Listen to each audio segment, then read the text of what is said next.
Bueno, buenas noches. Ahora a esta clase de figuras literarias. Estamos aquí en el área de lectura crítica. Continuamos aquí con estas clases continuas de lectura crítica y bueno, vale la pena totalmente aprovecharlas también porque no se nos pierden explicaciones previas, ¿verdad? Como les venía diciendo, la clase de hoy va a ser sobre figuras literarias. Ante esto teníamos aquí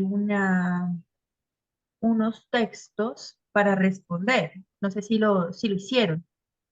Los dos primeros textos de la sesión con la temática textos, eh, perdón, figuras literarias. ¿Sí lo leyeron? ¿Sí los leyeron?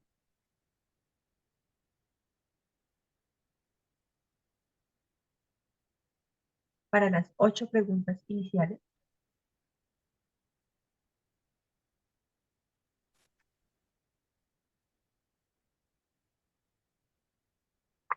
Bueno, em, arranquemos en este momento con un ejercicio con la explicación, con la fundamentación conceptual de las figuras literarias. Vamos a arrancar con esto en este momento. Mm, debido a que creo que es muy pronto todavía para abarcar textos. No, según noto, no hicieron la tarea. Entonces, en esa medida no vamos a arrancar como siempre, ¿listo?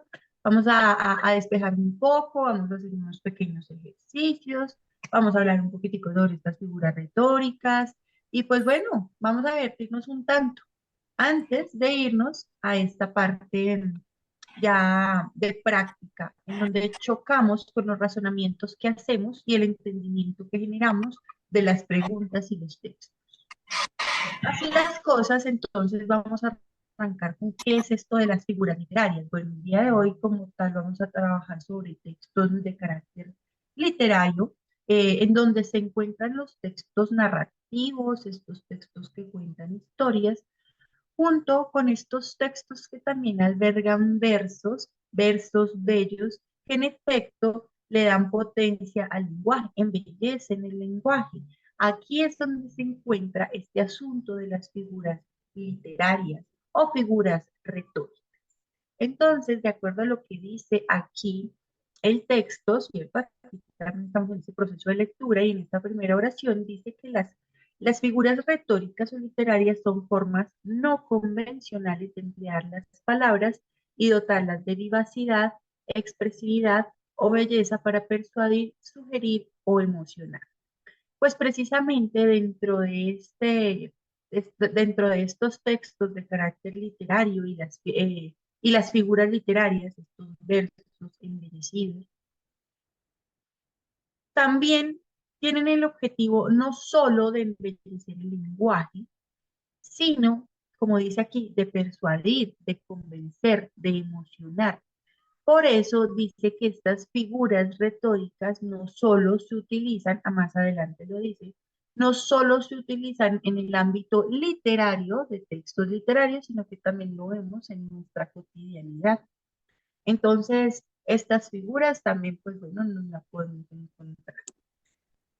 Así las cosas, continúa aquí la lectura. En el discurso literario, las figuras potencia sus habilidades expresivas, potencia las habilidades expresivas al discurso literario.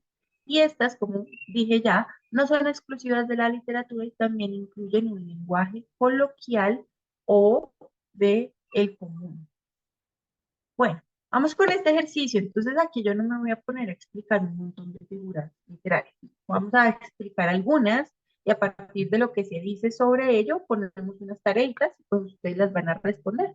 Así no se trata de abarcar todas las figuras literarias, pero al menos coger unas pequeñas referencias sobre lo que es este tema. Y luego ahora sí vamos a los textos de carácter literario que vamos a trabajar en esta sesión con las preguntas con respuesta de opción múltiple.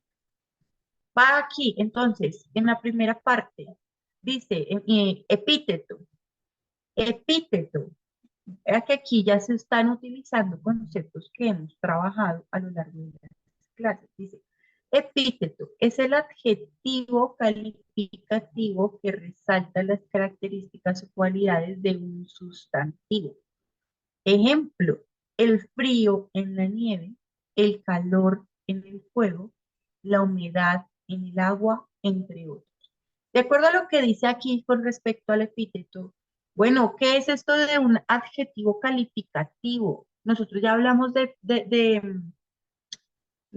las palabras, hablamos sobre las palabras, hablamos de estas categorías gramaticales. Y dijimos que una de ellas es el adjetivo. ¿Qué es el adjetivo?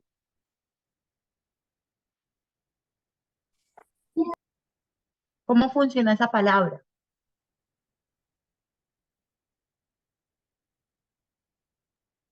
Algo que puedes creer a una persona, objetos o cosas.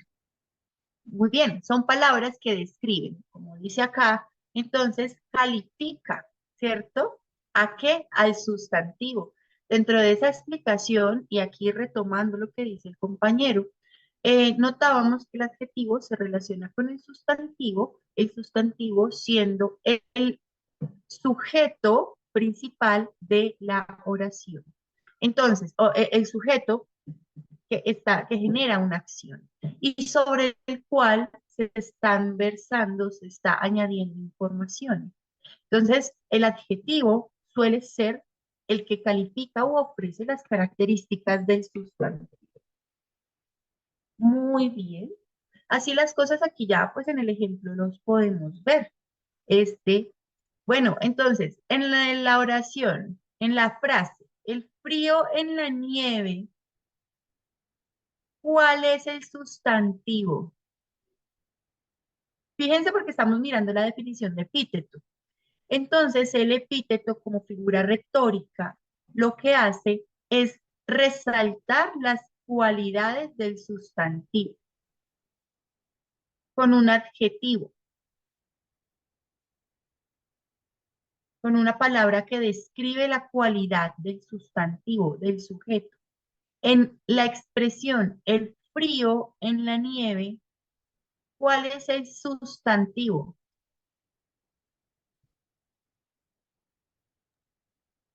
El sustantivo y la cualidad del sustantivo.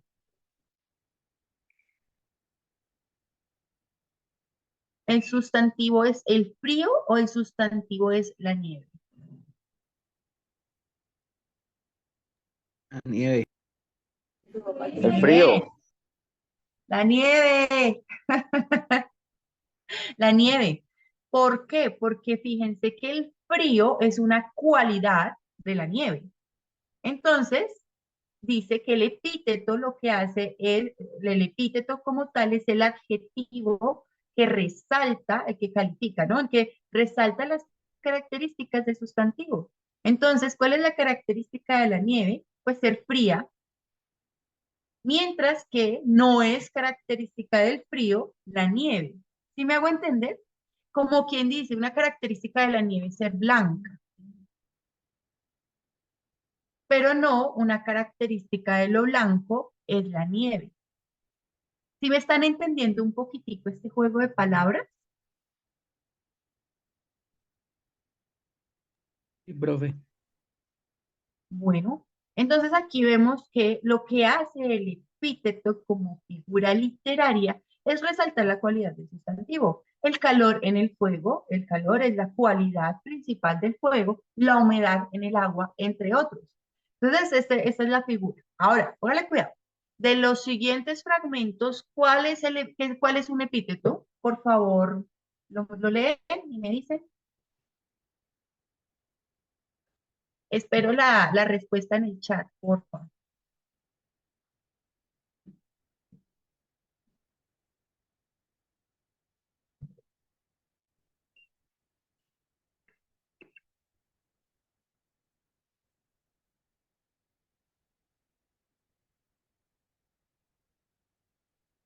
Bueno, de acuerdo a lo que notamos acá, entonces, el epíteto resalta la cualidad del sustantivo. Eh, Por ejemplo, la de Félix cantaba una canción romántica de sus amigos, unos boleros.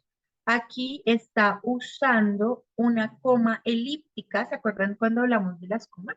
Que dijimos que una de las comas es la coma elíptica y es la que reemplaza el verbo. Entonces, ¿cuál es el verbo que reemplaza esta coma? El verbo cantar. Félix cantaba una canción romántica y sus amigos cantaban unos boleros, pero está aquí el verbo en una coma. Así las cosas, eso es lo que sucede en esta opción D, pues no refleja la exaltación del sustantivo. Ya ejecuté, gran señor, tu justicia justa y recta. Aquí hay un asunto y es que aunque sea lo que haga el señor, no son cualidades propias del sustantivo, así como lo resaltaría el epíteto, por supuesto, como figura. En tierra, en humo, en polvo, en sombra, en nada, no resalta la cualidad de ese sustantivo, por donde un agua clara con sonido atravesaba el fresco y verde prado. Muy bien, entonces esta es la cualidad estas son las cualidades o los adjetivos de la palabra prado o del sustantivo prado. Eh, agua y los sustantivos. Perdón, y los adjetivos, sustantivo agua y adjetivos clara y sol. Muy bien. Segundo ejercicio, vamos a ver acá entonces, segundo ejercicio. Aquí hay una, vean que lo que estamos haciendo acá, en otras palabras, compañeros y compañeras, es abarcar múltiples tareas. Vean, en otras palabras, las respuestas, las preguntas con respuesta de opción múltiple son tareas que nos están poniendo. Ahí hay unas formas muy específicas de poner tareas. Estas que están aquí viendo son similares a las que ponen allá y tienen, digamos, sí tienen una similitud, pero tienen algunos cambios. Entonces aquí lo que estamos haciendo también es buscar entender las tareas que nos están poniendo en cada una de estas actividades. Aquí, por ejemplo, ustedes pueden ver, hay una información y la tarea cuál es. Según lo anterior, esta interjección a qué corresponde de acuerdo a la definición que aquí se expone. Entonces miremos cada una de las definiciones. Una de las definiciones, o más bien una de las figuras retóricas es la trilogía. Y ella dice acá, consiste en el uso de una palabra con varios significados distintos dentro de un mismo enunciado. La trilogía consiste en el uso de una palabra con varios significados dentro de un mismo enunciado. Ay, yo había visto el otro día un ejemplo de ideología muy chistoso, que sé que, bueno, con él ustedes van a entender esto. Esto es lo que consiste el uso de una palabra con distintos significados. Bueno, o el doble sentido, es que si la ideología aquí muestra es como una especie de doble sentido. Tan. Ah, era el de la impresión.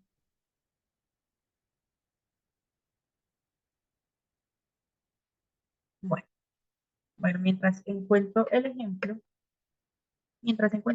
de ideología, vamos con la siguiente expresión. Entonces, en otra palabra, la ideología son estas expresiones que tienen en sí una palabra que cumple una función de doble sentido. O sea, hay una palabra que se puede entender de dos maneras. Es en ese sentido se refiere la figura retórica de ideología. La otra figura que es la aliteración es la reiteración o repetición de sonidos o fonemas semejantes en un texto o fragmento literario. Entonces, aquí vamos a buscar.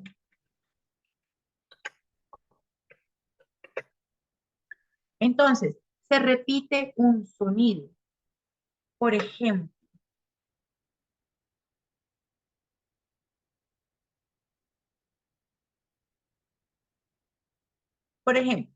solo en la soledad del solitario sur del océano. Esta S evidencia la soledad, el silencio. No sé si me hago entender. Solo en la soledad del solitario sur del océano. Esta expresión, esta figura es la aliteración, en donde se presenta una repetición de un sonido o un fonema similar para dar énfasis también auditivo a la idea, por ejemplo, la del silencio.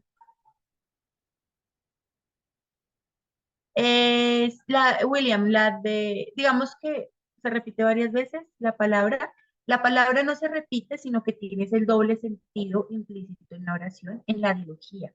Y en la literación lo que se repite son los sonidos o los fonemas, o sea, los pequeños sonidos, como por ejemplo, no sé, una canción de reggaetón cuando intenta rimar que termina con una palabra similar, o así en los versos. Entonces, aquí lo que se hace es eh, ofrecer el sonido, eh, la repetición de un sonido para dar énfasis en una idea que se está trabajando. Pues en el ejemplo que acabé de mostrar era el de la soledad y el silencio. Muy bien, era el repetición del sonido. Bueno, otra figura literaria. Entonces, la dilogía es la del doble sentido en una palabra. La de la literación es la repetición de sonidos semejantes para dar énfasis en la idea que se está dando. Pero es la repetición de sonidos. Y la onomatopeya utiliza palabras cuya pronunciación imita o sugiere sonido. Una onomatopeya, ¿cómo se...? Entonces dice, la onomatopeya lo que hace es utilizar la palabra para sugerir sonidos, para imitar sonidos. ¿Qué palabras o qué expresión con palabras imita el sonido de un reloj?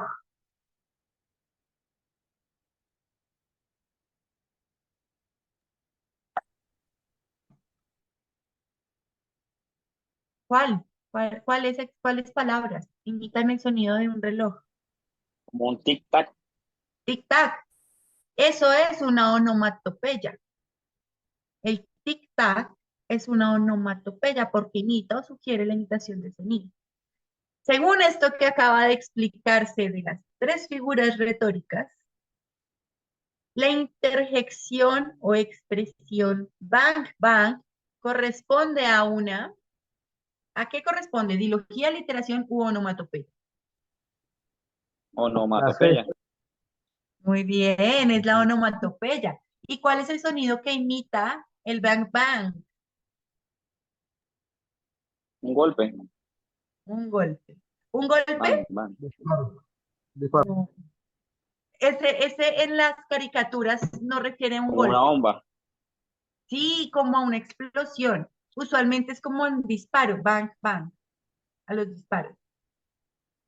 Entonces, más es como a eso. De hecho, precisamente las onomatopeyas se utilizan, vea, en los textos, en las historietas. Muchos se utilizan.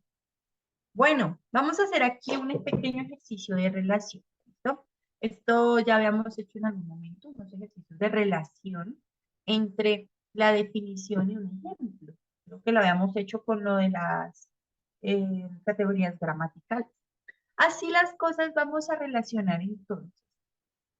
La figura literaria de la izquierda, la cual se expone, junto con el posible, con el ejemplo que se encuentra al frente y que corresponde a su definición.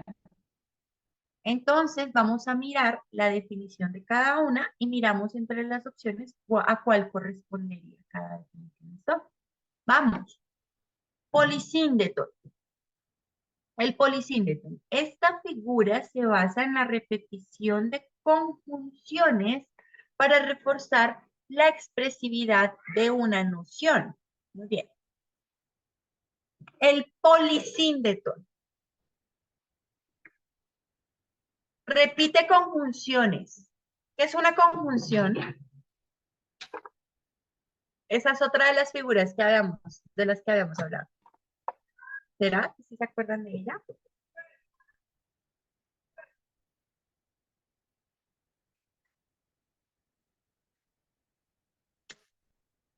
Les doy una pista.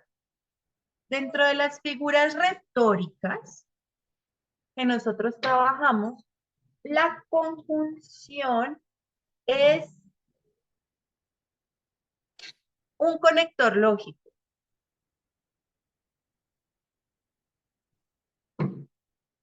No, pues allá prácticamente les dije todo. Con lo que hace es articular, cohesiona. ¿Mm? Pues imagínense que el polisíndeton en otras dice, repite, conector que articula ideas.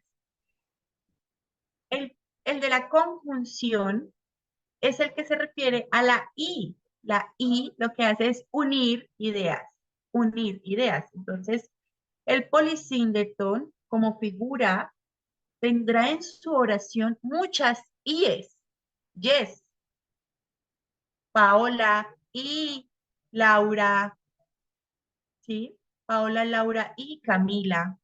Pero hay muchas, porque dice que como figura repite conjunciones. Dentro de A, B, C o D, donde hay un polisíndeton, por favor, digamos.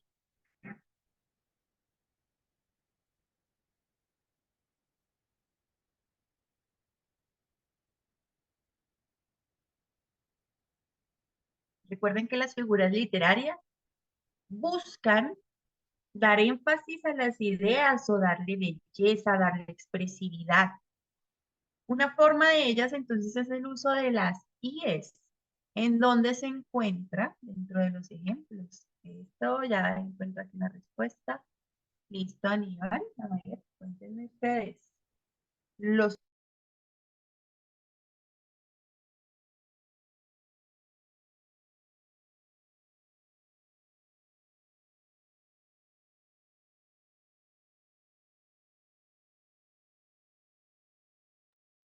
Bueno, nos fuimos acá. Dice, estaba mirando sus respuestas. Dicen que,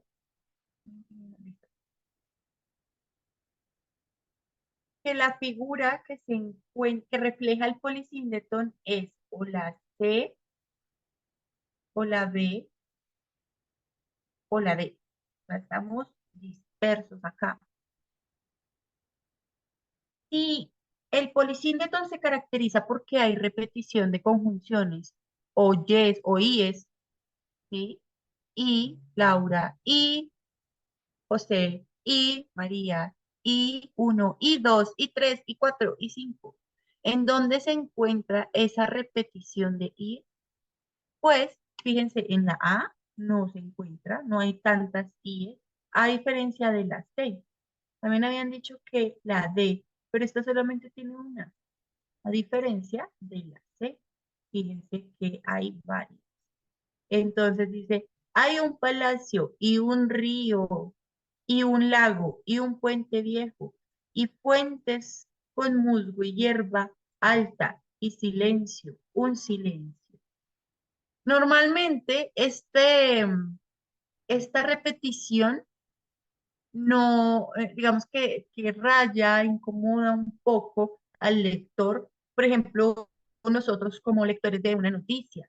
Esto no es como tan cómodo de leer, pero como figura literaria logra otros puntos, logra captar de otra manera para dar énfasis a la figura que se está, bueno, a lo que se está resaltando ahí. Entonces, hay un palacio y un río y un lago y un puente viejo. Está empatizando en una descripción con este uso del polisíndeto. Entonces, poli, ¿qué significa poli? Varios. En este caso, polisíndeto, poli, varias articulaciones. Bien, segunda, similcadencia. Fíjense en la definición. Consiste en repetir palabras que finalizan con verbos conjugados en el mismo tiempo y persona. Recorderis de las clases de categorías gramaticales, decíamos el verbo es la acción que el sustantivo genera, que realiza. Entonces, la similcadencia como figura retórica lo que hace es repetir palabras, mejor dicho, repetir verbos conjugados en el mismo tiempo y persona. ¿sí? En el mismo tiempo y persona. Entonces, tiempo, pasado, presente o futuro. Pasado, corrí. Presente, corro. Futuro, correré. ¿Sí?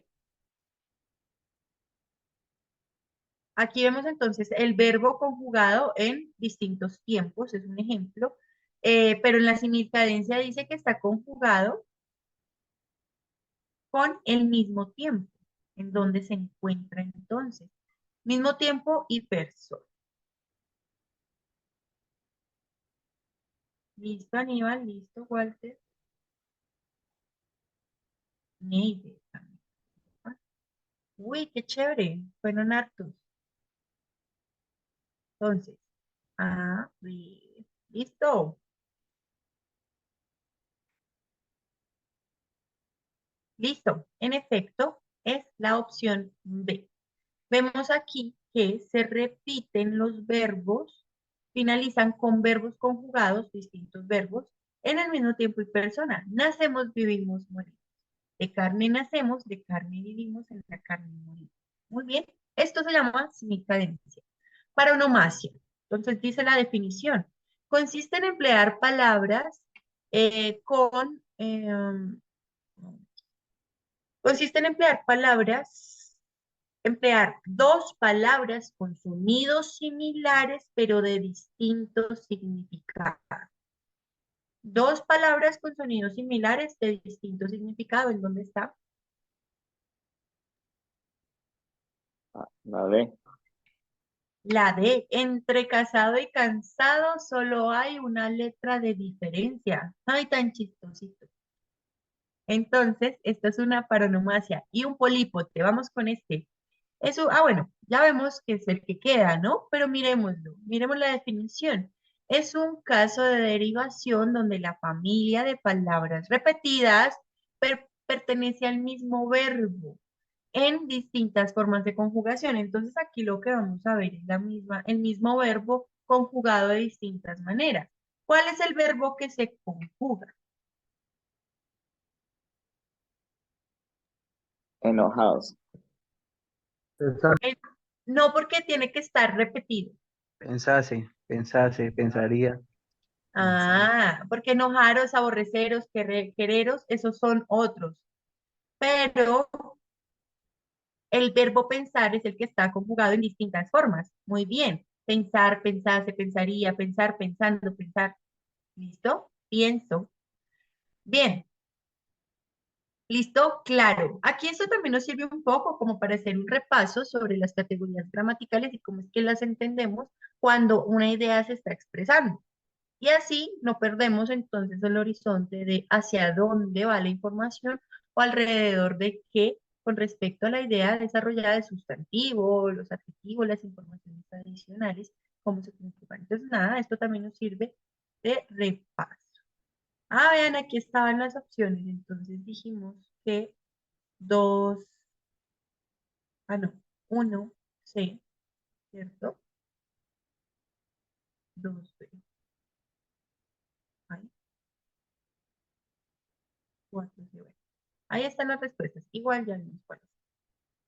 Ahora nos fuimos para un ejercicio similar con otras figuras retóricas. Fíjense que estas figuras las vemos también bastante, sobre todo la primera que está aquí, que es la ironía. Entonces vamos a mirar su definición y asimismo vamos a encontrar su representación. Entonces la ironía, fíjense que aquí vamos a hablar de la ironía también como un recurso que se utiliza demasiado, demasiado en los textos argumentativos y muchas veces la ironía, como la comprensión de la ironía es implícita, ¿sí? Está escondidita.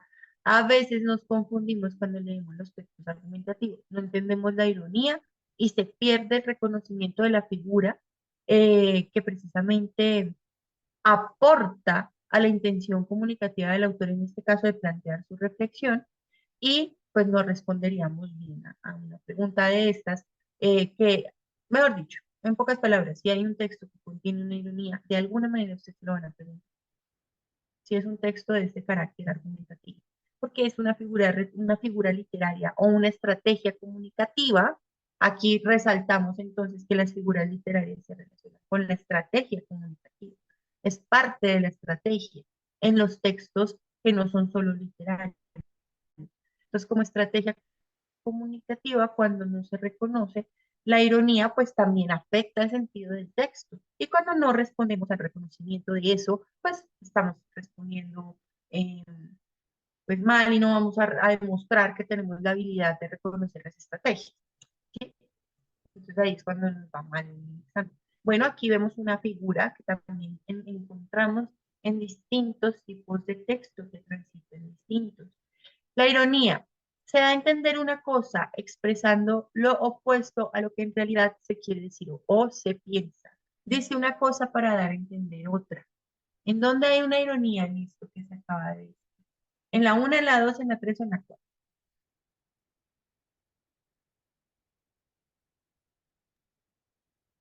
En la 4. En la 4. ¿Hay una ironía? ¿Te dice una cosa para expresar otra? El lado otro, ¿En cuál? no sé, la dos, Si quieres paz, prepárate para la guerra, también aportas a esta.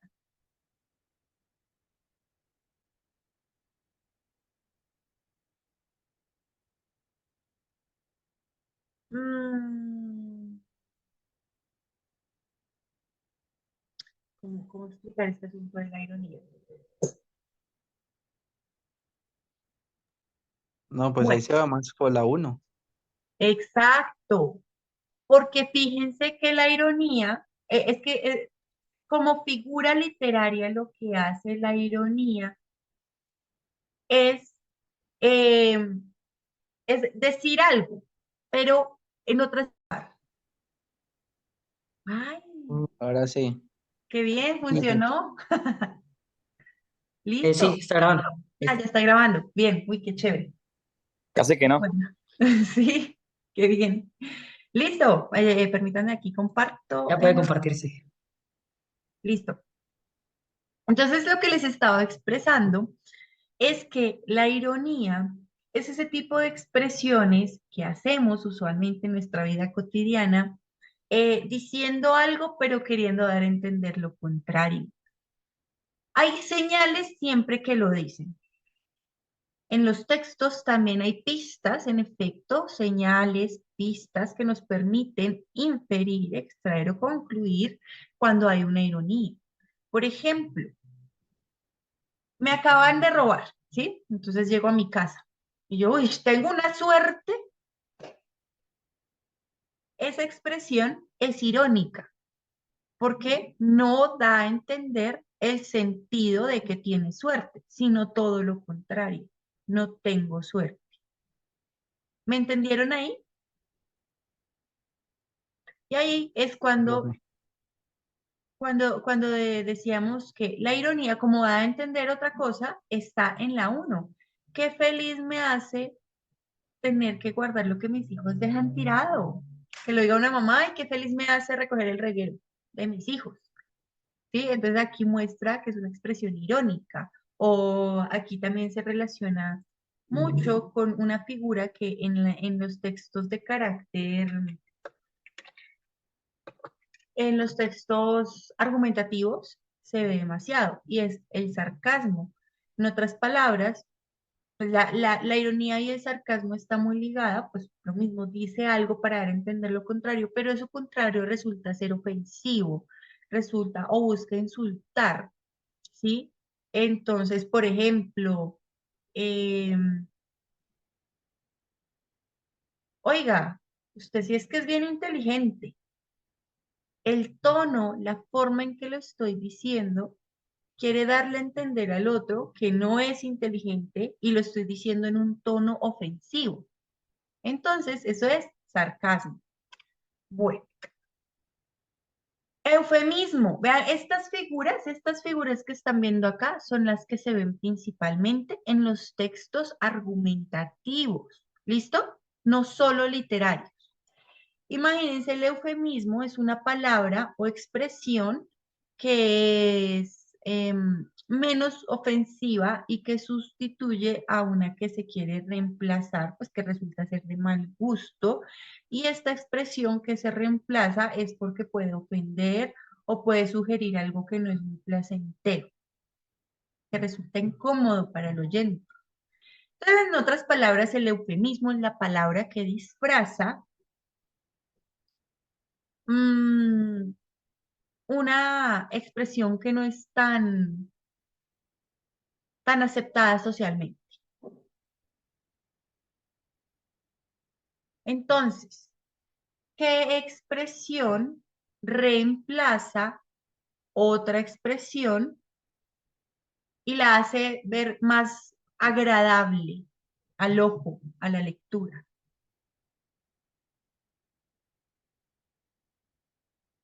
Uno, digo, dos, tres o cuatro.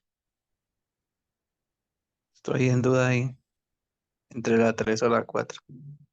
Ah, ok. Entonces dice la definición de eufemismo que es una expresión o palabra que resulta menos ofensiva para sustituir un término que no resulta tan aceptable al público, que es como de mal gusto. Entonces, para el público, ¿qué le resulta más aceptable? ¿Muerte de civiles o daños colaterales? Daños colaterales. Los laterales. Ese es el eufemismo. En otras palabras, la palabrita que reemplaza, que dice de una forma más sutil algo feo, ¿sí? Algo que incomoda. Entonces, es daños colaterales. Esto es un eufemismo. Entonces, es como como quien dice, cuando se intenta disfrazar con palabras bonitas, tal vez una realidad incómoda. Bueno, entonces dijimos que es esta.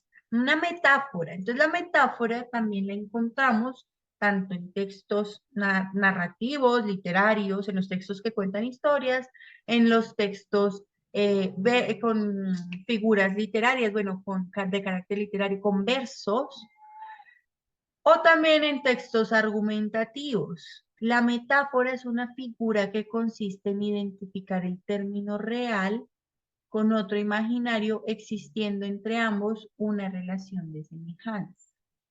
Es una figura literaria. ¿Qué lo que La hace? 2. Es relacionar. Muy bien, tus ojos son negra noche. Entonces, son eh, dos conceptos distintos, ¿cierto? Que se relacionan por su color. Entonces, la noche y los ojos se relacionan por el color. Entonces, aquí está la relación de semejanza. Muy bien, esto es una metáfora. Y la paradoja, bueno, es la que queda, pero fíjense ustedes en la definición, y esto se ve muchísimo también en los textos argumentativos. Y es, bueno, la paradoja lo que hace es usar expresiones que presentan una supuesta contradicción. Pero en esta supuesta contradicción lo que busca es enfatizar o darle un nuevo sentido a lo que se dice. Y ahí ya ven ustedes el ejemplo. Si quieres paz, prepárate para la guerra. ¿Sí? Si quieres tranquilidad, hay un momento de controversia que es inevitable vivir. Entonces, esta es una paradoja o un par de ideas contradictorias, porque si queremos tranquilidad, pues tenemos que primero pasar por la intranquilidad.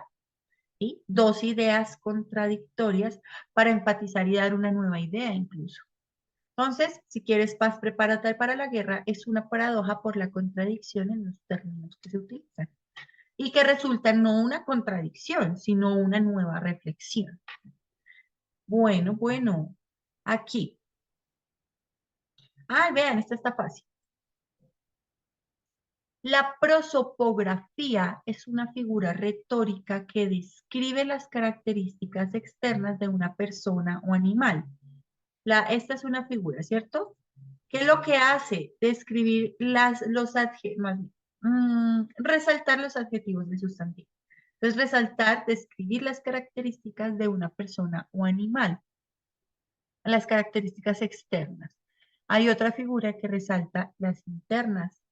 Entonces, ¿Cuál ejemplo, cuál de estos A, B, C o D resulta ser una prosopografía o descripción de lo externo de una persona?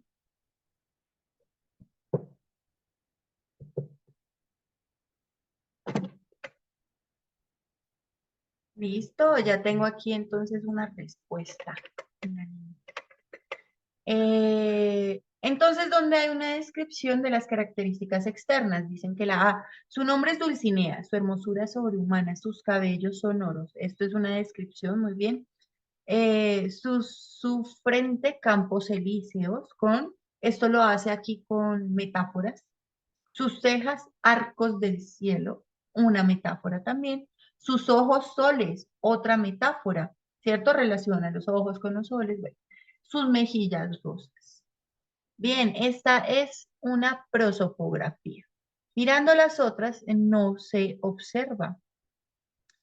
Estaba viendo qué figura retórica hay en la C. Fíjense que dice, es un fuego escondido, una agradable llaga. Aquí lo que se hace es conectar dos términos opuestos. Un sabroso veneno, dos términos opuestos. Dulce amargura, dos términos opuestos. Una deleitable dolencia. Tan bonito, ¿no? Esto que acabamos de leer, mira, sigue la oposición. Vista ciega, luz oscura, gloria triste, vida muerta. Esta figura se llama oxímoron. En otras palabras, vean aquí, une dos términos opuestos. ¿Listo? Bien, como para hablar de otra figurilla que está aquí, la respuesta de esta igualmente resulta ser la A. Bueno, miren esta. La prospopeya. Entonces la anterior, ¿qué figura fue? La prosopografía. La siguiente, la prospopeya o personificación es una figura que atribuye cualidades o acciones propias de seres humanos a animales, objetos o ideas abstractas. Bueno, dentro de las que vemos a continuación, no mentiras, aquí está la tarea. Ya. A continuación, entonces, van ustedes a mirar cada uno de estos segmentos y van a escoger de los anteriores versos cuál se cataloga como prospopeya. ¿Listo?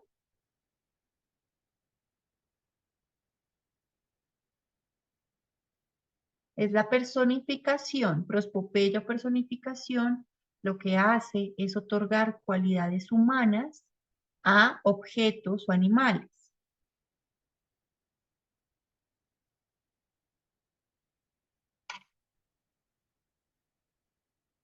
¿Listo, Richard? ¿Cuál de los segmentos personifica a un objeto? Le da cualidades humanas.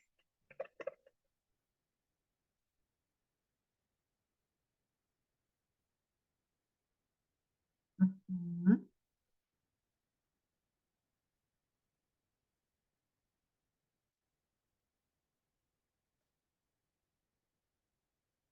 Bueno, entonces, el árbol con sus manos peinaba a su novia Sauce.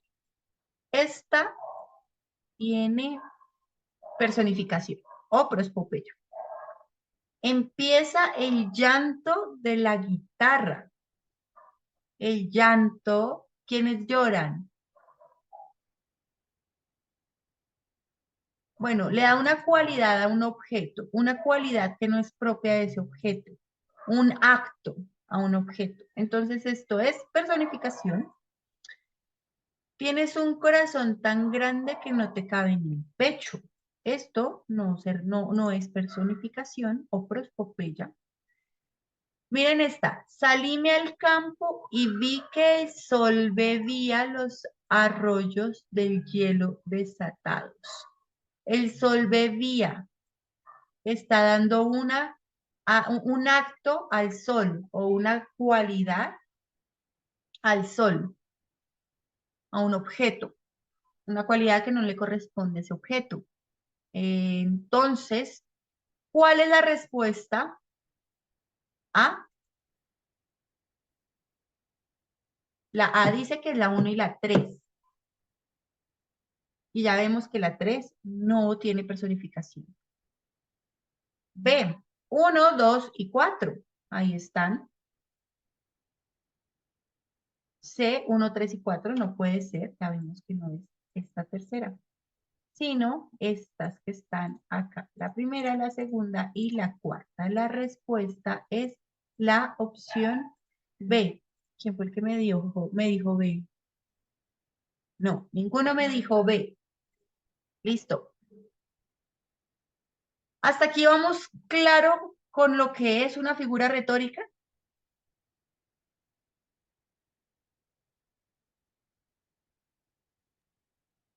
Sí, profe.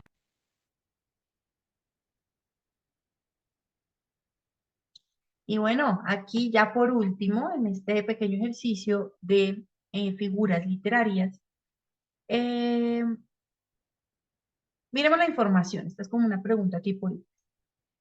La analogía consiste en un grupo de figuras que establecen una relación entre varios conceptos basándose en la semejanza de ellos. Entonces, en otras palabras, la analogía lo que hace es recoger estas figuras. La analogía es el gran grupo que recoge las figuras que relacionan semejanzas, que muestran semejanzas. Entonces, tipo y ejemplos de analogías. Hay tres: comparación o símil, alegoría y metáfora. Son tres tipos de analogías o de formas literarias o figuras retóricas de establecer semejanza entre objetos o ideas. Una relación de semejanza.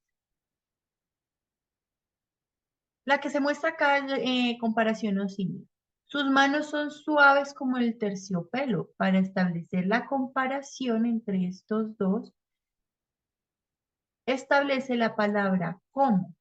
En otras palabras, es como una metáfora, pero con la palabra como, porque muestra la similitud. Sus manos son suaves como el terciopelo. Sus manos son así de suaves y lo compara con otro objeto directamente. La comparación, el símil, lo que hace es relacionar con la palabra como. La alegoría es una figura que expresa palabras que refieren de una forma implícita al objeto en cuestión. Utiliza palabras que tienen un significado simbólico. Por ejemplo, pobre barquilla mía. Barquilla es alma. Entre peñascos rota. Entonces el alma está, de aquí dice, en aprietos, en apuros, con inconvenientes. Sin velas, desvelada, o sea, está indefensa. Y entre las olas, sola, refiriéndose. Entonces la barquilla refiere al alma. Entonces, alegóricamente, esto representa simbólicamente el alma, la barquilla que está en el mar sin velas o indefensa. Entonces, así funciona la alegoría, establece esta comparación. Entonces, pobre barquilla mía, aquí ya es implícita la comparación, no como en el símil, que es explícita. Ahora, según la información anterior, ¿es correcto afirmar de la analogía que? Por favor, escojan la respuesta. Es una pregunta positiva con respecto a la analogía. ¿Listo? ¿Qué sí se puede decir de la analogía? Por favor, lo deduce.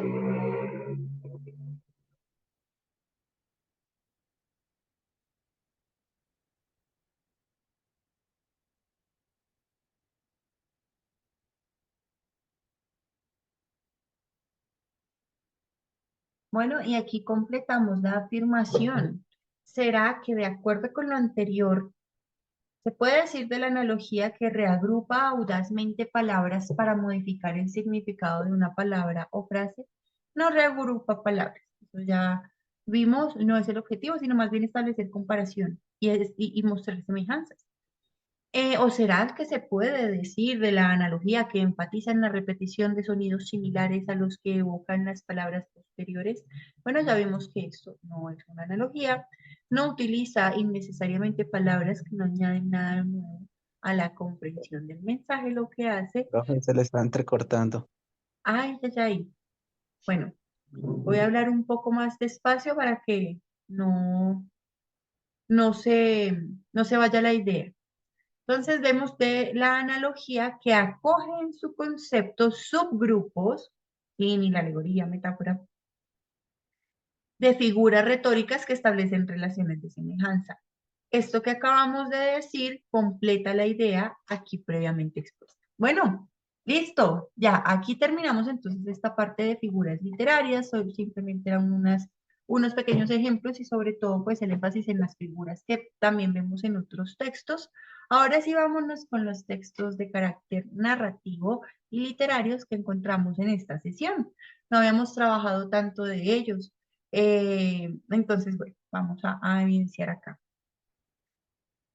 Esta es un texto, bueno, como les decía, narrativo, entonces no me voy a detener, eh, no me voy a detener a explicar, sino hasta terminar la lectura del párrafo, como para relacionar personajes o cosas de este estilo, pero no creo que sea tan necesario. Johnny conocía a un tipo, a secas. Johnny era así. Uno le decía, me encantaría multiplicar mis ahorros por 1000. Y él, conozco a un tipo. Me encantaría viajar a Cuba, comprar unos habanos y volver. ¿Para qué? Para venderlos. Conozco a un tipo. Entonces, hasta aquí está hablando de alguien. En este párrafo, ¿qué tipo de narración hay? Primera, segunda o tercera persona.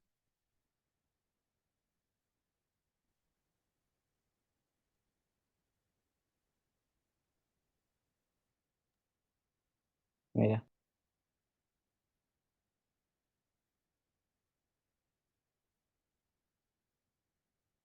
Mm.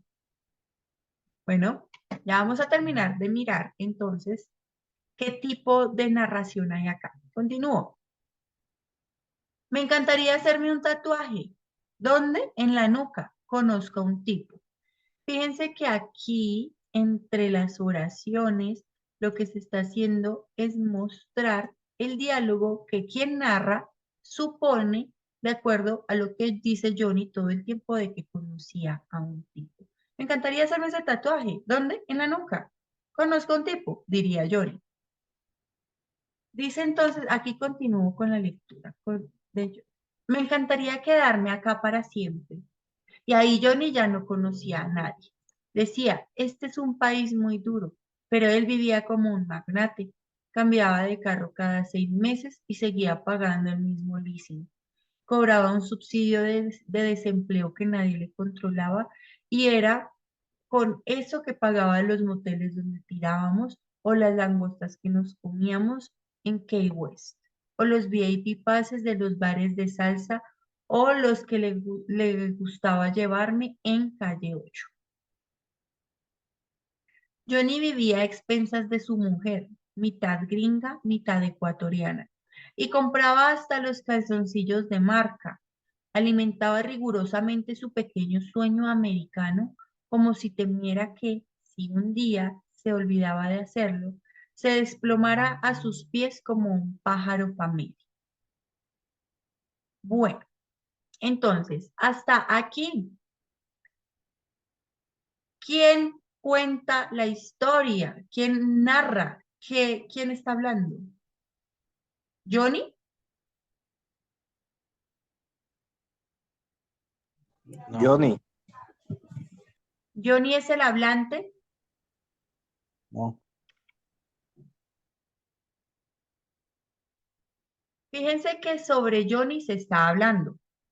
Johnny en tercera persona. Yo, tú, él. Yo, primera persona. Tú, segunda persona. Él, tercera persona. ¿De quién hablan? De Johnny, o sea, de él. Sobre Johnny hablan, pero Johnny no es el que habla. En este caso, si hablara Johnny, hablaría de sí mismo como él siendo protagonista, pero no lo vemos acá. No obstante, esta narración tiene algo muy interesante y es que es alguien que está contando, alguien que conoce a Johnny. Fíjense que dice que él vivía a expensas de otras personas y del mismo gobierno y que con ese dinero iba a estar con la persona que está narrando, ¿sí? Esto indica, bueno, y uno le decía, miren, esto indica que hay una persona que lo conoce. En otras palabras, un narrador en primera persona, testigo. Aquí se fusionan las dos narraciones, porque está narrando a alguien desde sí mismo, yo conozco, o sea, yo he visto, yo le hablo de él, pero como un testigo, está hablando de este personaje, de Johnny. Entonces, habla en primera persona para hablar sobre el otro y eso se enuncia en tercera persona. Fusiona las dos narraciones. ¿Listo? Indica pues esto que el narrador es en primera persona testigo, porque incluye esta tercera persona que habla sobre Johnny. Claridad. Una cosa es el texto narrativo, eh, más bien, una cosa es el autor del texto y otra cosa el tipo de narrador que el autor utiliza. El tipo de narrador es una herramienta o una estrategia comunicativa que el autor del texto utiliza. Por tanto, podemos decir que el señor García Roballo, para contar esta historia sobre Johnny, utiliza como estrategia comunicativa una narración en primera persona testigo, puesto que incluye las dos narraciones, en primera y en tercera persona. De aquí se pueden deducir muchas cosas de Johnny, y de acuerdo a la totalidad de la historia, podemos afirmar, pues, que el texto tiene la intención de contar la historia de Johnny. ¿Listo? Bueno, aquí de acuerdo a lo que yo decía, creo que ya dije mucho. El fragmento lo narra A, B, C o D. Díganme ustedes, por favor.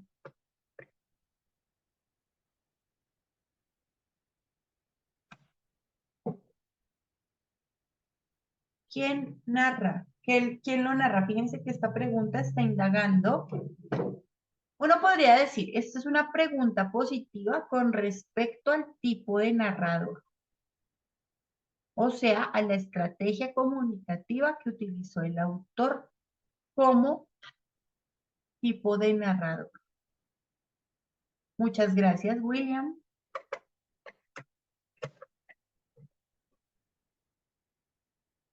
Listo, Walter. Entonces, ¿qué tipo de narrador es el que observamos en esto? Listo, Alejandro. ¿Quién más? ¿Quién más apuesta? Listo, Neider. También lo tengo acá. Ay, a Richard. Listo. Bueno, de acuerdo a lo que leímos, bueno, aquí entonces, como les decía, en esta evaluación a ustedes no les van a preguntar conceptualmente las estrategias, los recursos y la intención. Conceptualmente, teóricamente y con términos muy específicos. Pero sí ustedes tienen que encontrar la respuesta y evidenciar en ideas coloquiales o en ideas más sencillas que reconocieron las estrategias. Entonces ya habíamos dicho, ¿quién narra el fragmento? Pues una persona que se está acostando y que tiene una relación con Johnny. Entonces, ¿quién lo está narrando? Pues alguien que conoce a Johnny. Lo narra su amante. El fragmento lo narra alguien que conoce a Johnny. La definición de un observador neutral es de una narración en tercera persona específicamente. Entonces, es una narración, no como esta, una narración testigo que mezcla las dos, o sea, yo conozco a tal, sino arrancaría un ejemplo de una narración en tercera persona. Érase una vez un lugar muy lejano en donde había una princesa que soñaba con ser libre del dragón que la está aprisionando. Ahí, esta es una narración en tercera persona. Habla de ella, ¿sí? Sin incluirse el autor o el narrador en la historia, ¿sí? No se mete. Entonces ese es un observador neutral, el narrador en tercera persona. El fragmento lo narra Johnny, el protagonista. Esta sería un narrador protagonista, en efecto, en primera persona, en donde está. En la narración en primera persona ya vemos entonces que se muestra de dos maneras. La narración del protagonista, desde el protagonista, entonces yo estoy narrando la historia de mi vida. Entonces yo soy Paola y nací en el año 91 y entonces me eduqué en el municipio de Soacha. Estoy hablando de mí como protagonista.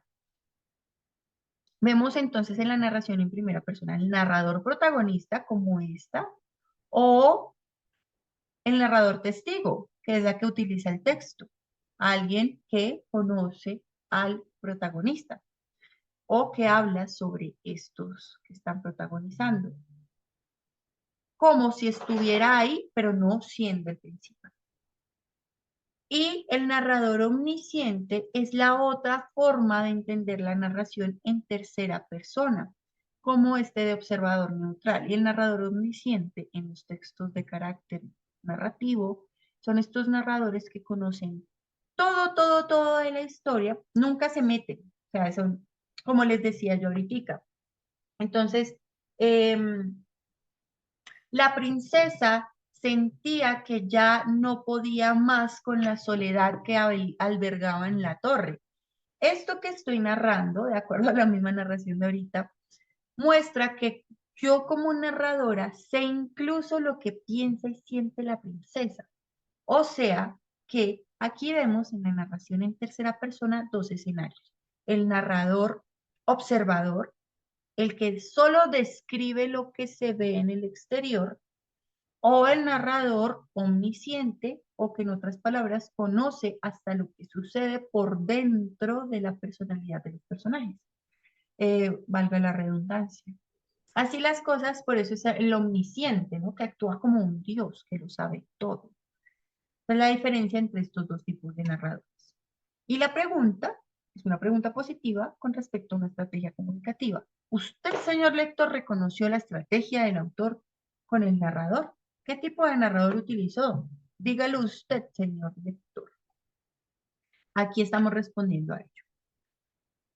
El adjetivo o palabra que resalta la cualidad de un sustantivo es una tarea positiva con respecto a un adjetivo. ¿Cuál palabra describe mejor a Johnny? Listo, William. Listo, Alejandro. Listo, Neiden. Muy bien. Es un vividor. Entonces, el adjetivo que mejor describe a Johnny es vividor. Listo, muy bien. Fácil esta oración que se extrajo del texto que leímos. Esta es una pregunta directa y dice, ¿cuál de los siguientes adjetivos o palabras que describen es contrario? Esta es una pregunta negativa con respecto a un adjetivo, a la palabra famélico. Entonces, la tarea de nosotros es encontrar lo contrario o lo opuesto a famélico. ¿Qué entendemos por famélico? ¿Qué entendemos por famélico?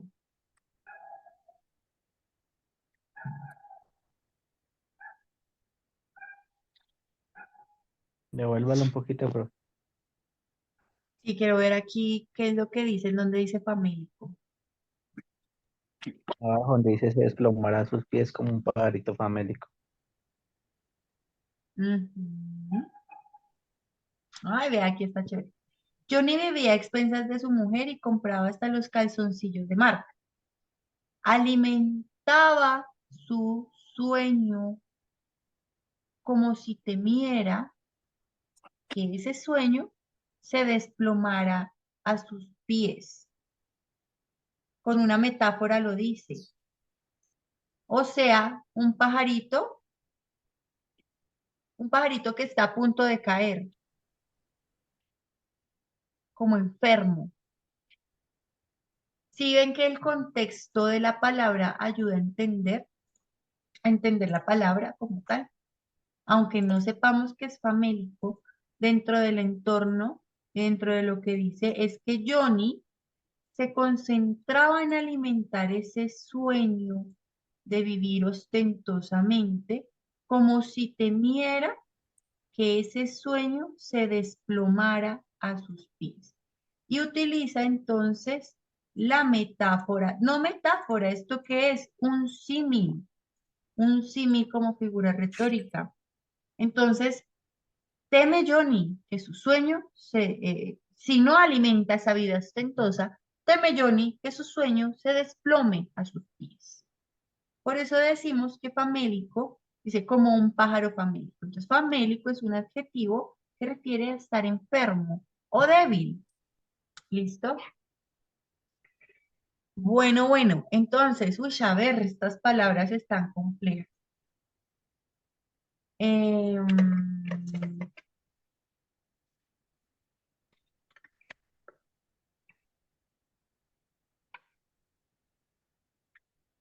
listo. Entonces, famélico. Si famélico refiere a estar enfermo o débil, bueno, pues estamos aquí. Si la tarea es buscar lo contrario, una palabra que significa enfermo, ¿cómo vamos a solucionar esa tarea? Si busco lo contrario a famélico, lo opuesto a enfermo, lo que hago es descartar lo que se relaciona con la palabra enfermo.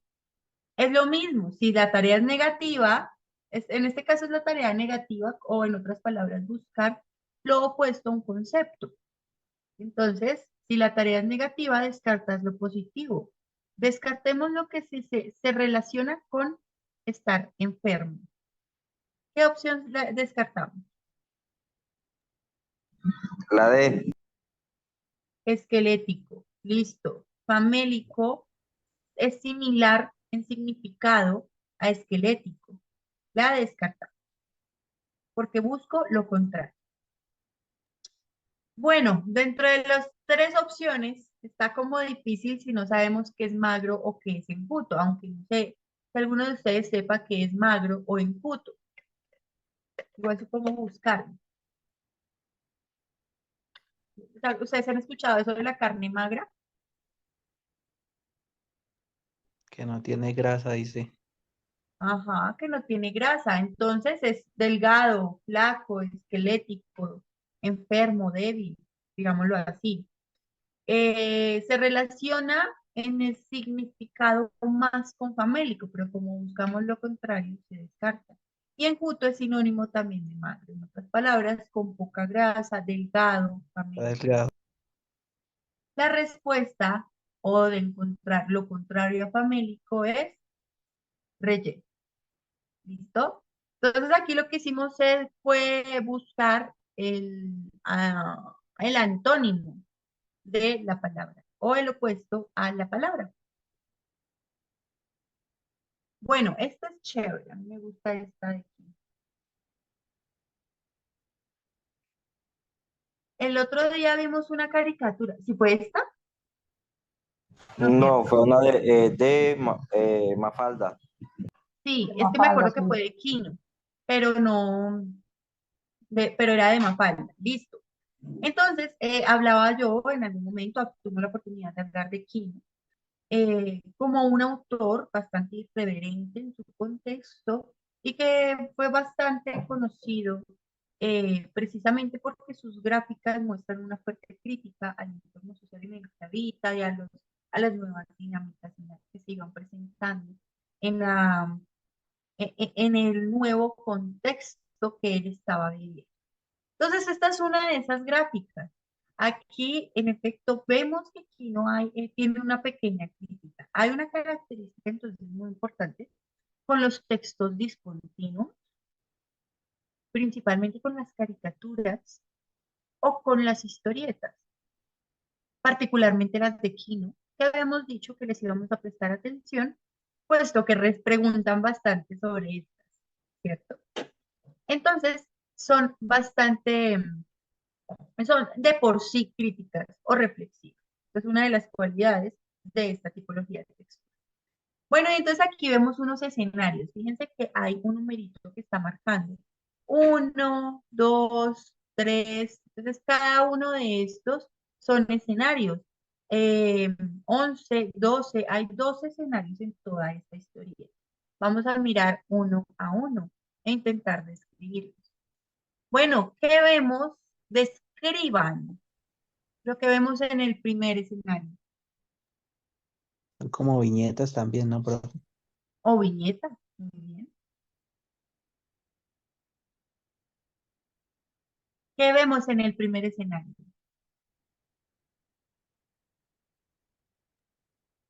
Una persona caminando. Muy bien, al protagonista. Bueno, dentro de una perspectiva general, vemos que él está en todas. Entonces, el protagonista. El protagonista está caminando. ¿Qué vemos en la segunda escena o en la segunda imagen?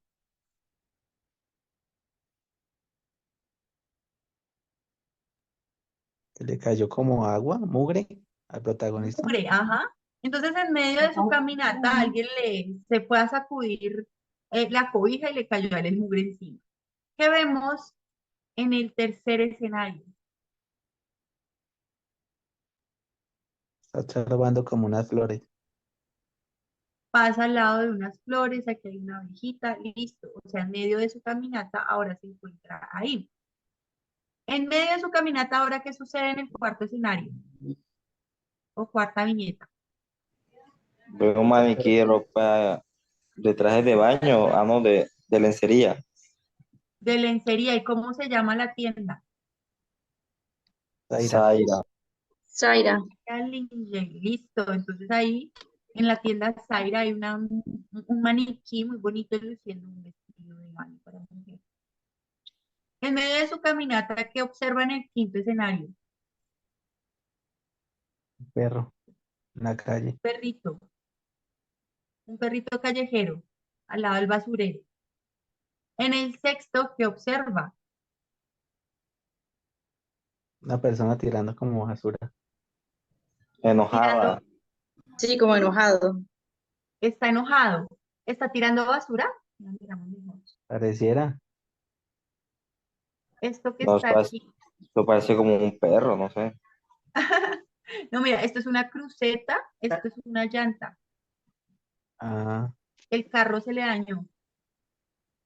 está ¿Qué enojado Ah, entonces. significa sí. esto? Está enojado. Que Que está está enojado por el carro. enrajado. Claro. Y fíjense que esto está con signos de exclamación.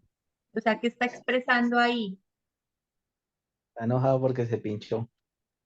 enojo con grosería, ¿cierto? Sí. Muy bien.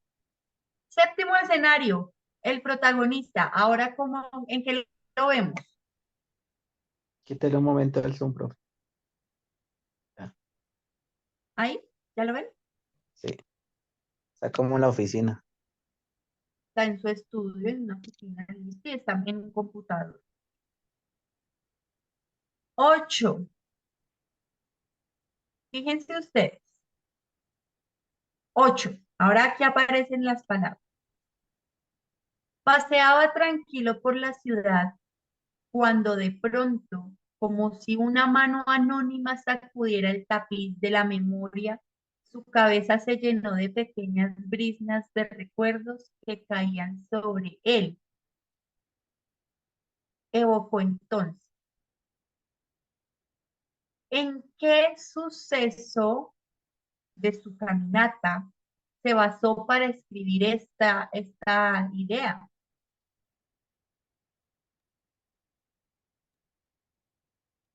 En la escena 2, La dos. Sí. La dos, en efecto, cuando le están arrojando sin querer este mugre. ¿Y este mugre cómo lo llama ahora? Pequeña brisa de recuerdos. Brisnas de recuerdos. Muy bien.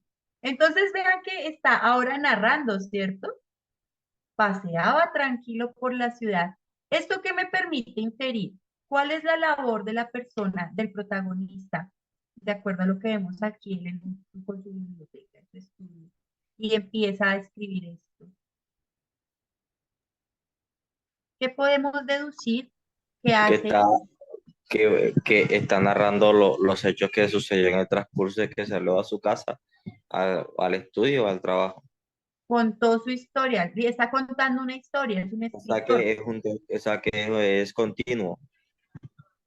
Fíjate que aquí este texto es discontinuo, ¿sí? Es continuo Pero porque tiene imágenes y letras. sí, exactamente. Pero hay que resaltar que pues sí tiene una continuidad en los escenarios presentados. ¿Sí? Hay que resaltar esto. Pero como tal se cataloga como discontinuo por la razón que dijo el compañero, porque tiene imágenes y letras. Dentro de esto entonces vemos en el escenario número 8 que habla que, bueno, paseaba tranquilo por la ciudad cuando eh, llegó a su memoria llegaba a su memoria recuerdos, los cuales metafóricamente habla como pequeñas brisas. Y para esa narración se basa en lo que le sucedió, que fue que le sacudieron. Continúa la narración, dice.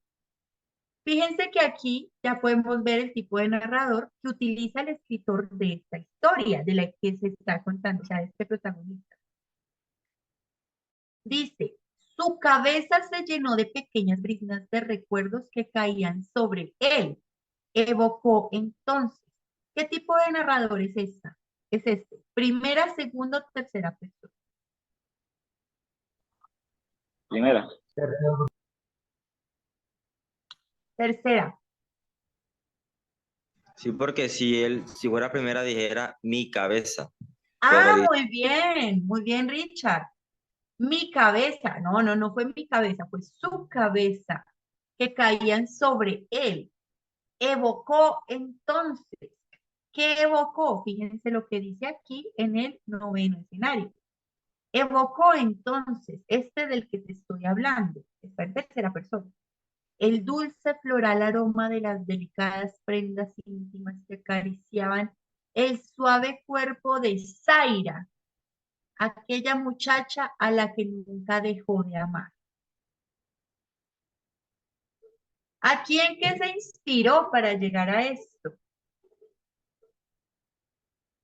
¿En cuál de los escenarios presentados se inspiró para evocar esta narración? En el 3. En el 3 y en el cuarto. Habla de Zaira. Ah, sí, el 3 y el 4. Fíjense que estos escenarios de la vida cotidiana él los está transformando en una historia fantástica. El dulce floral aroma de las delicadas prendas, este dulce floral aroma al pasar al lado de las flores, que acariciaban el suave cuerpo de Zaira. Miren el suave cuerpo de Zaira. Aquí la tienda Zaira y el cuerpo. Aquella muchacha a la que nunca dejó de amar.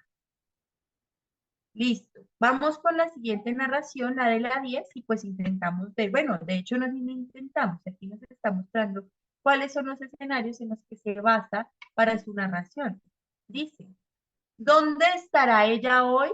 Lo invadió una triste soledad, una soledad de perro abandonado. Oh, la rueda del destino, pensó. ¿En qué se basó? En el perrito abandonado, el cual relaciona entonces con este personaje que se siente solo y que estaba evocando a Zaira, o la rueda del destino, recordando al pobre señor cambiando la rueda de su carro. Estaba enojado. Hasta aquí, ¿cómo vamos con la lectura? Bien, profe. Vamos con el escenario Bien. 11 y el escenario 12. Miren el 11 y el 12 cómo es de chévere. ¿Quién sabe qué mágicas palabras saldrán de nuestros labios si nos fuera, aquí quiero resaltar que esto que se está leyendo es la continuación de la historia. Por eso están con comillas. Las comillas acá están indicando que esta voz corresponde a otro, que es una cita. Y ese otro es la historia que el hombre está escribiendo. Pero ahora vemos que en este escenario hay una mujer que está mirando el texto y por eso decimos, ya no es él evocando o creando su historia, sino es ella leyendo lo que está en el texto.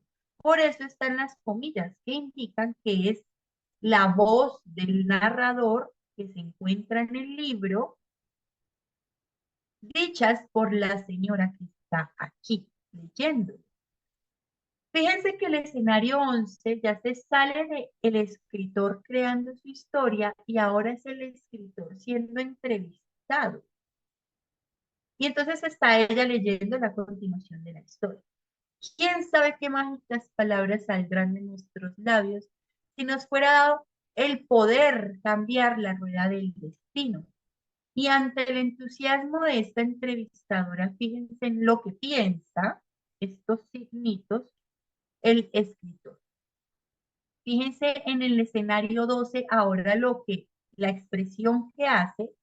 Fíjense aquí que esto es muy importante. Hay unas pistas que nos permiten entender lo implícito.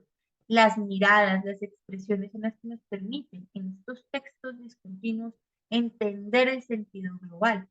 Ahora miremos la expresión del escritor con respecto a esto que está acá arriba, que se encuentra entre signos de exclamación y que reflejan lo que está diciendo la entrevistadora, porque es una entrevistadora. Miren, aquí vemos también a una cámara de televisión, lo cual indica pues que este escritor es famoso.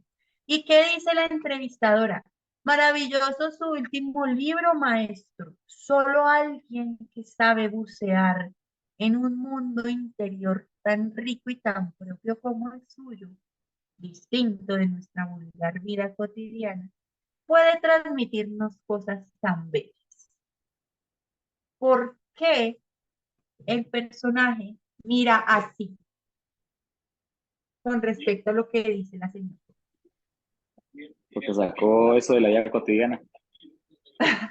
Muy bien, Aníbal, porque sacó eso de la vida cotidiana y entonces la autora, la entrevistadora en medio de su interpretación dice que no, que lo de la vida cotidiana es vulgar.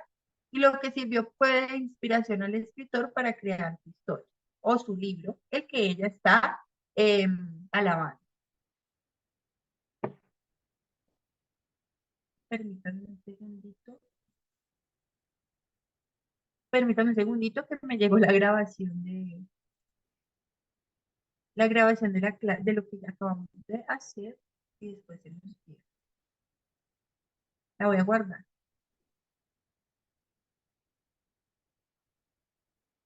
Listo. Bueno, entonces aquí ya,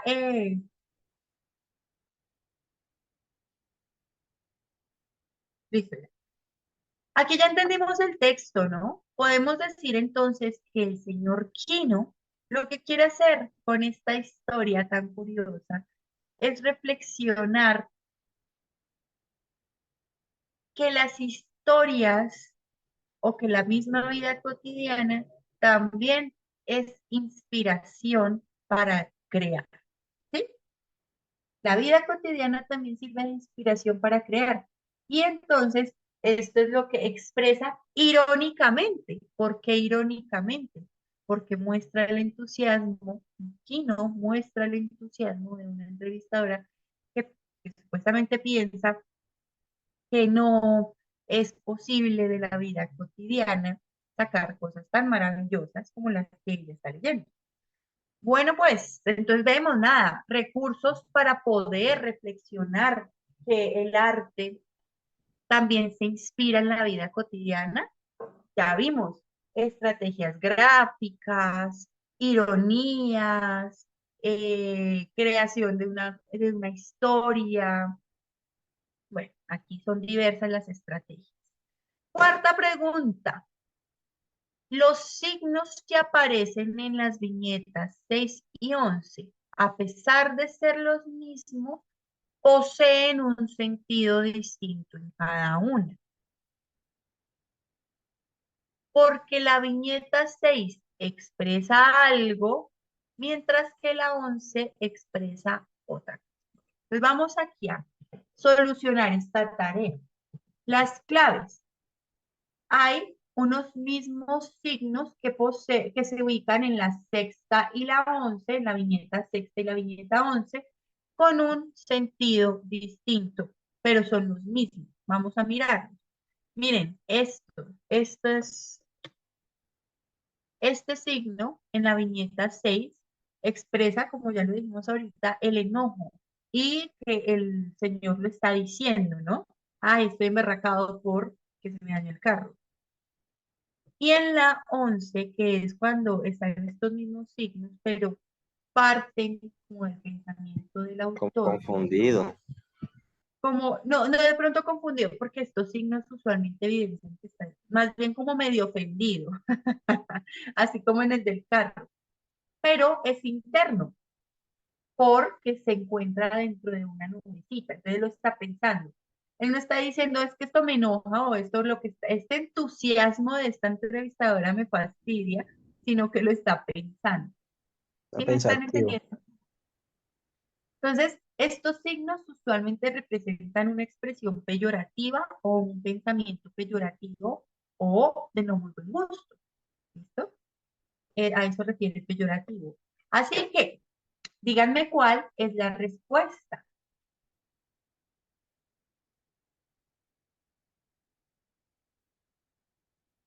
Bueno, analicemos. Los signos que aparecen en estas viñetas, a pesar de ser los mismos, poseen un sentido distinto, porque la viñeta 6 expresa algo de manera oral y en la viñeta 11 a través de un pensamiento. ¿Eso sucede?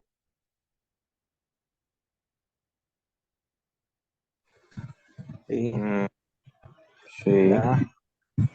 Sí, porque de pronto el man está Nada, redactando y ahí en la 11 está pensando. Sí, porque Fíjense mira, que en la mira que sexta no hay algo que indique que es por dentro, o sea, que esto surge del pensamiento del autor. Cuando es del pensamiento vemos la nubecita. Cuando es externo vemos, ay, no tengo aquí la manera de dibujarlo, pero es este que indica la voz directa como un globo. En este caso, Kino no puso este de la voz directa como un globo, pero sí nos da a entender qué es lo que se está hablando, lo que no está encerrado. Y lo único que sí está encerrado es lo del pensamiento. Entonces, sí, la sexta está expresando algo de manera oral y la 11 expresa un pensamiento por la nubecita aquí, ¿no? Así que se muestra. ¿O será? Parece que está eso. ¿O será que porque la viñeta 6 expresa algo en un contexto de ficción y en la viñeta 11 en un contexto cotidiano? Ya vimos que la de la 6 es en un contexto cotidiano y en la 11 en un contexto de ficción. Ah, no, mentira, ni siquiera en un contexto de ficción, sino que se encuentra ya es en un contexto de su realidad. Bueno, o será porque la 6 expresa algo de manera escrita y en la viñeta 11 a través de la moralidad. Nada que ver, no hay una escritura por parte de la expresión, ni mucho menos esto de la moralidad. O porque la 6 expresa algo de un contexto ficticio en un contexto ficticio y la 11 en un contexto teatral, pues tampoco se relaciona. La respuesta así es la A de este texto. Bueno, fíjense en esta quinta. El proceso creativo del personaje de la caricatura de Quino se encuentra próximo al del escritor que. Recordemos que el personaje de la caricatura es un escritor, entonces el proceso de creación de este personaje, así como lo vimos, que se basó en su cotidianidad para crear esta historia, se relaciona con qué, por favor lo leemos y me dicen la respuesta.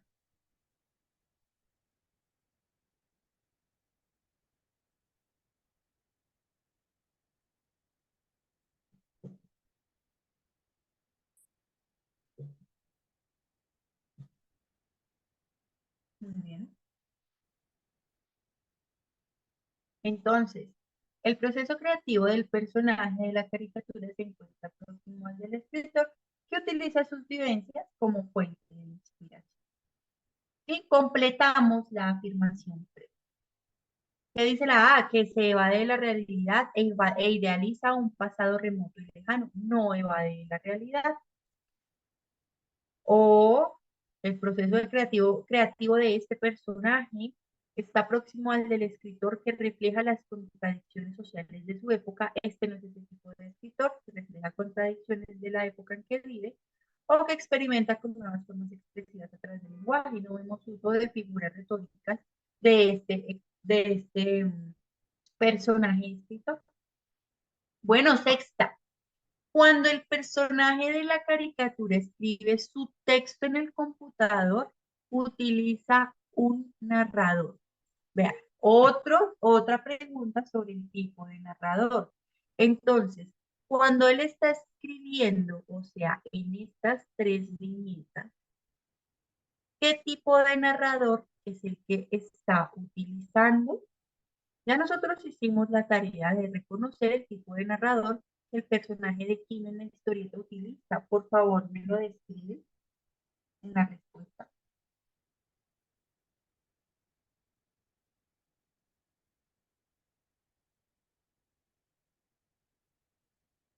En otras palabras, ¿cuál es el narrador que utiliza el escritor en su historia que después agrava la entrevistadora?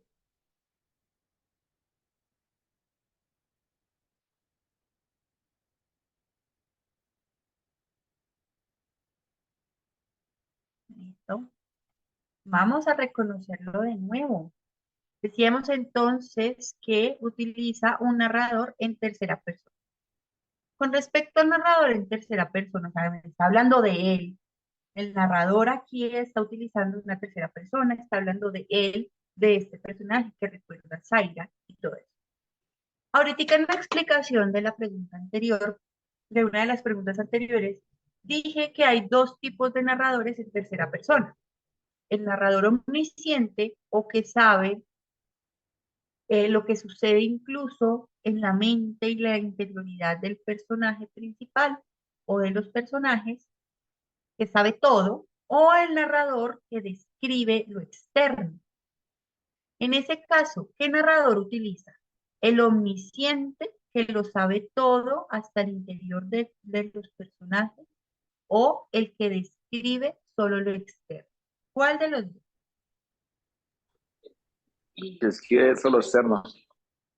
El que describe solo lo externo. Entonces, saber, paseo, tata. Eh,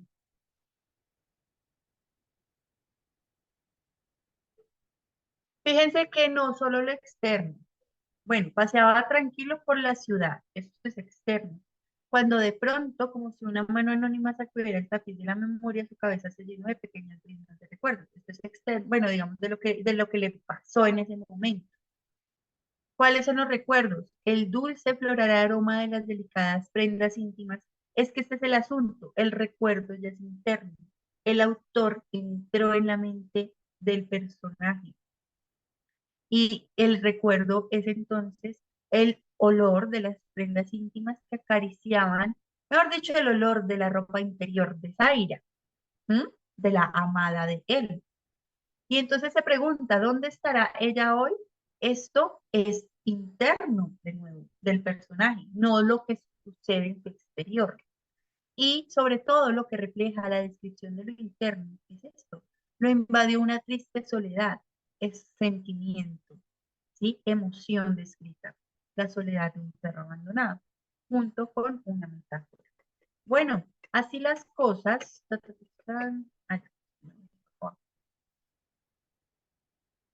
El narrador que utiliza es omnisciente u observador.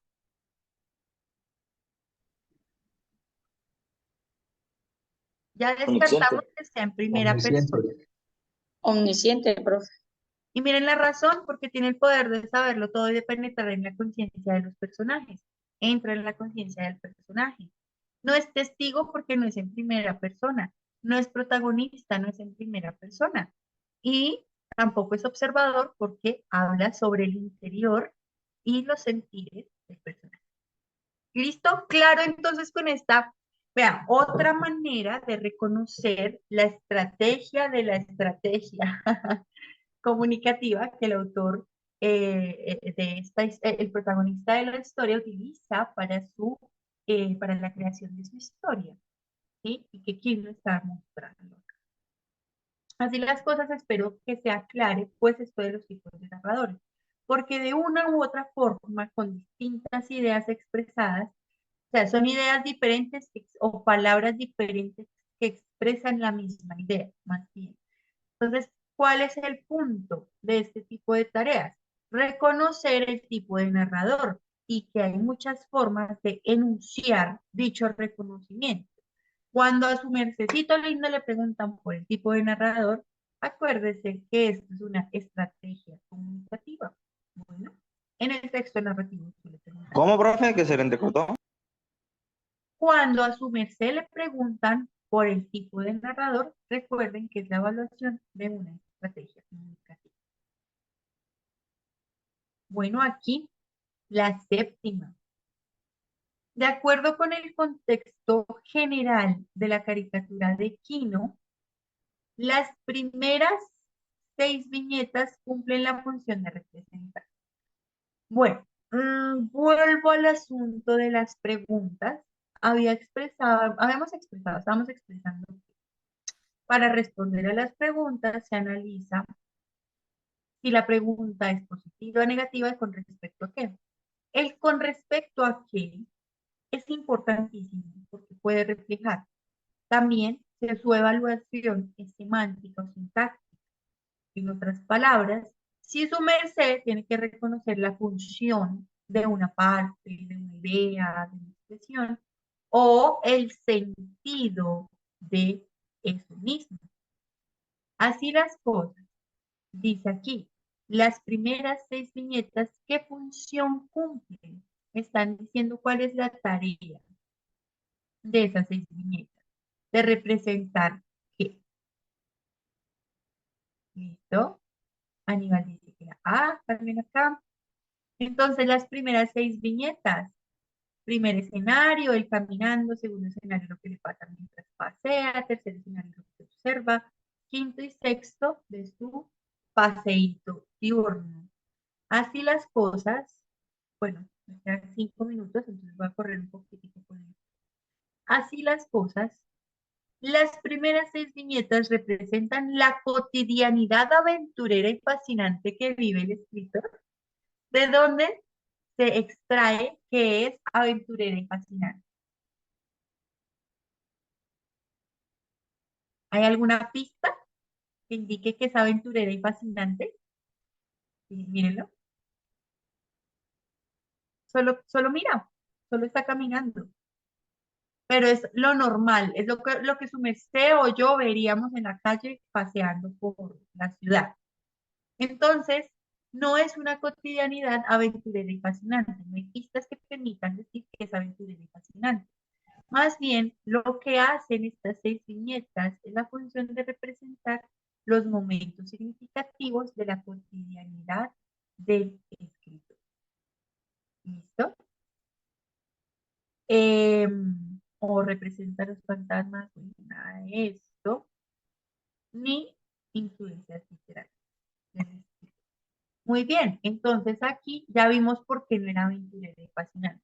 Porque en estas 6 viñetas no hay algo que él esté haciendo adicional para vivir o para que se le refleje algo que muestra aventura y que fascina. No hay pistas, y como no hay pistas, no lo podemos inferir. Ya lo otro, por ejemplo, en el caso de escoger la A, resulta una sobreinterpretación de lo que una sobreinterpretación y confusión, porque póngale cuidado. Noto que quienes escogieron la opción A relacionan una historia fantástica o el hecho de que permita crear una historia fantástica a partir de la cotidianidad. Pero una cosa es que la cotidianidad me permita crear historias fantásticas y otra cosa es que mi cotidianidad tenga estas cualidades de ser aventurera fascinante. para crear historias, es muy diferente. Así, la respuesta es la D. Y bueno, para finalizar aquí dice, de las siguientes concepciones estéticas o concepciones sobre la belleza de la literatura, o en otras palabras, la forma de crear literatura, la que más se aproxima a lo planteado por la caricatura anterior es la de la, entonces, de las siguientes concepciones estéticas, ¿cuál se aproxima más a lo planteado por la caricatura anterior?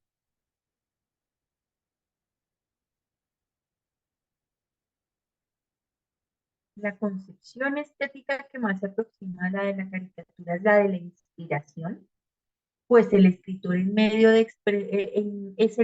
de expresión de una divinidad. ¿Funciona esa afirmación? No. ¿No es cierto? El escritor en la historia no es medio de expresión de una divinidad. ¿O será que esa idea de belleza que vemos, esa idea de crear arte que vemos en la caricatura es la de mímesis?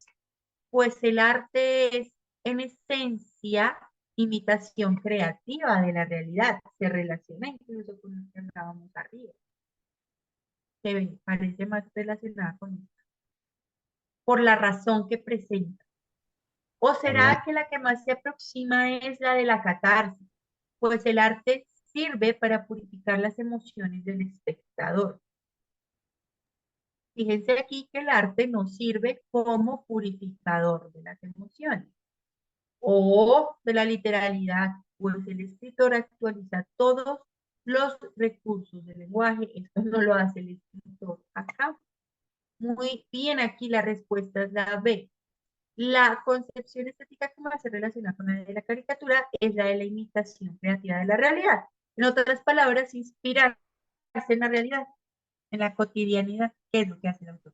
Porque Bueno, él tomó de lo que vio cotidiano y lo transforma en una novela.